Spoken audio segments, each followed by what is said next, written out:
네, 안녕하세요. 미국 주식 멘탈 케어하기 멘탈이 전부다의 철영입니다. 네, 이번 주는 목요일 추수감사절과 그 다음날 블랙 프라이데이가 있습니다. 대부분 블랙 프라이데이가 있는 주에는 연휴 분위기로 인한 연말 기대감과 블랙 프라이데이로 인한 소비 심리 기대감으로 인해서 시장은 보통 오르는 경우가 많은 한 주인데요. 오늘은 페드의 새로운 의장 신임이라는 이벤트로 인해서 하락을 했습니다. 오늘 파월 의장이 재심임되었다는 뉴스가 나왔죠. 일부는 브레이너드가 새로운 의장이 되기를 기대하기도 했는데요. 아무래도 파월보다는 조금 더 비둘기파라는 의견이 있었기 때문입니다. 하지만 파월도 변화가 없다는 측면과 또 시장이 그렇게 싫어하던 의장은 아니었기 때문에 나쁘지는 않다고 생각합니다. 다만 파월의 연임 이슈로 인해서 채권 수익률이 급등을 했는데 연준의 최근 빠른 긴축 정책의 기조를 이어가겠다는 의지로 받아들여졌기 때문입니다. 채권 수익률은 하루 만에 거의 10베이시스 포인트 급등해서 1.6%대 중반 가까이까지 상승을 했고요. 이게 나스닥에 엄청난 부담을 주면서 지난주에 종가상 16,000 스닥이라는 신기원을 이룩했던 나스닥을 급락하게 만들었습니다.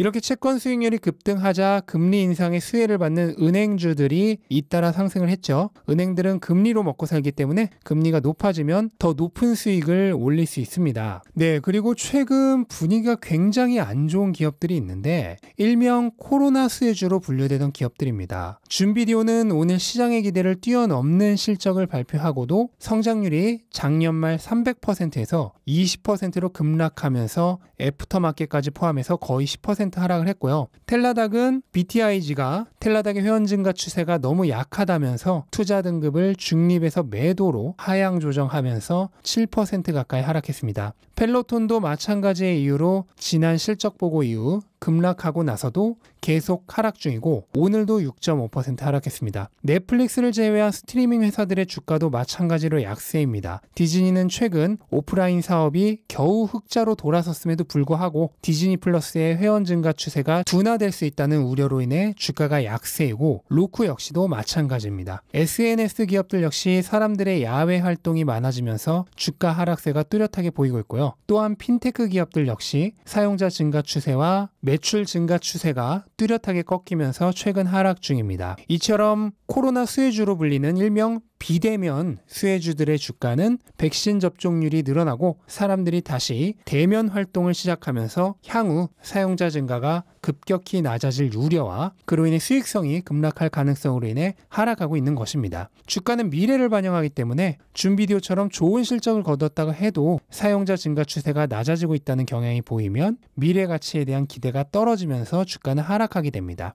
이럴 때 비대면 수혜주들을 이미 가지고 계시거나 저가 매수하시려는 분들은 앞으로의 회사의 방향을 잘 생각해 보실 필요가 있습니다. 이 회사들이 하고 있는 사업이 애프터 코로나 시대에 계속해서 빠른 성장을 할 수 있는 사업인가 아닌가. 만약 아니라는 생각이 든다면 주가가 낮아졌다고 해서 함부로 매수를 해서는 안 되겠죠. 반면 지금은 사람들의 야외 활동이 급증하면서 일시적으로 성장이 둔화되었지만 4차 산업혁명 시대가 더 가까이 오게 되면 분명 다시 크게 성장할 수 있는 기업이라는 생각이 든다면 충분히 매수를 고려해 볼 수 있을 겁니다. 네, 그리고 최근 끝모르고 상승하던 메타버스 수혜주들이 오늘 나스닥의 하락 분위기에 맞춰서 오랜만에 조정이 나왔습니다. 엔비디아는 장중 한때 $350 근처까지 올랐지만 시장이 급락하면서 3% 가까이 하락을 했고 유니티 소프트웨어 역시 6% 이상 하락, 로블록스도 장중 $141의 고점을 찍고 엄청난 장대 음봉과 함께 10% 넘게 하락했습니다. 이들 기업들은 사실 최근 주가가 너무 불을 뿜었기 때문에 잠시 식혀줄 필요가 좀 있고 또 오늘 한번 하락이 나왔다고 해서 모멘텀이 완전히 끝난 것이라고 얘기할 수도 없습니다. 다만 이전 영상에서도 말씀드렸듯 메타버스 자체는 당장 우리 눈앞에 펼쳐질 기술이 아니라 오히려 몇 년 후 그리고 정말로 우리의 일상이 되기 위해서는 10년 이상 길게 봐야 하는 분야입니다. 마치 2010년 정도에 전기차와 비슷하다고 말씀드린 적이 있는데요. 그거를 시장은 마치 메타버스의 시대가 당장 내일부터 펼쳐질 것처럼 확대 해석을 하고 또 투자자들이 불나방처럼 모여들고 있는데 이럴 때일수록 냉정하게 기업의 현재 가치와 미래 가치를 잘 측정해서 오버하지 않고 차분하게 투자하는 것이 중요하겠습니다.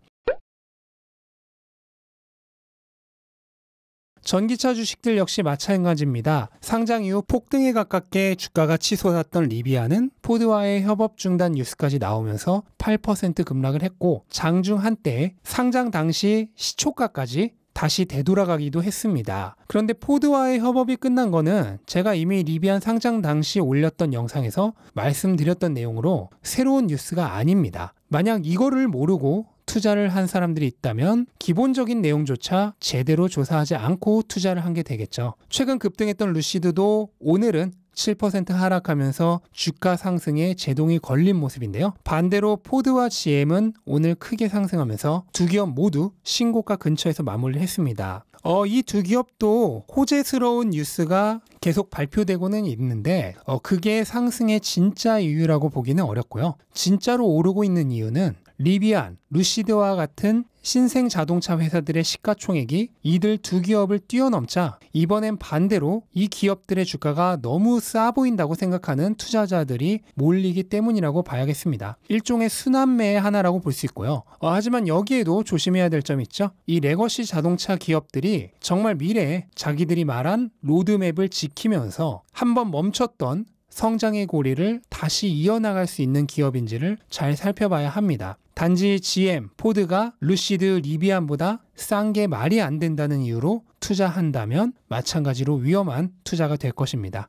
네, 그리고 테슬라는 오늘 프리마켓에서부터 강한 상승세를 보이면서 장중 한때 $1200의 고지를 탈환을 했습니다. 다만 시장이 급락하면서 주가가 함께 끌려 내려왔고요. 하지만 그럼에도 1.7% 상승을 지켜내며 $1157 정도에서 마무리를 했습니다.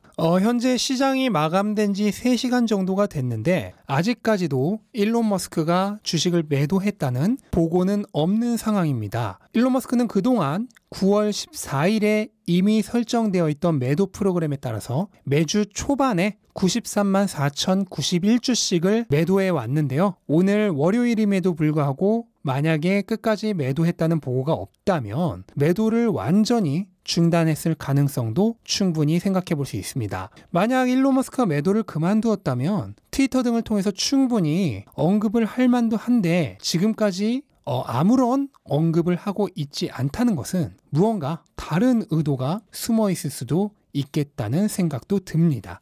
물론 만약 오늘 매도했다면 내일까지 보고 시한이 남아있고 또 언제든 충분히 매도가 다시 이어질 가능성도 있다고 생각을 합니다. 하지만 매도를 하던 하지 않던 단기적인 주가에는 영향이 있겠지만 테슬라의 기업 가치와는 아무 상관없는 일시적인 노이즈이기 때문에 만약 그로 인해 다시 한번 할인 기회를 준다면 오히려 매수 찬스로 활용하면 될 뿐이겠죠. 네, 이상 오늘 시장 정리를 마무리하겠습니다. 이번 주 수요일에는 연준이 가장 중요하게 보고 있는 인플레이션 지표 중 하나인 개인 소비 지출 PCE 지수의 발표가 있는데요. 또 바로 다음날 추수감사절이라서 휴장을 하고 또 그 다음날은 블랙 프라이데이로 이어지는 만큼 이번 주는 기업 가치와 상관없는 시장의 이슈에 따라 여러 주식들의 주가가 위아래로 요동칠 가능성이 있는 한 주입니다. 하지만 기업 가치와 상관없는 시장의 움직임에 따른 주가의 등락은 그냥 노이즈일 뿐입니다. 혹시라도 추가 매수를 계획하고 계신 분들은 그럴 때 기회가 주어진다면 좋은 기회로 활용하시면 되겠습니다. 네, 이상으로 오늘 영상 마치도록 하겠습니다. 영상 도움되셨다면 구독과 좋아요 부탁드리고 즐거운 하루 되시기 바랍니다. 감사합니다.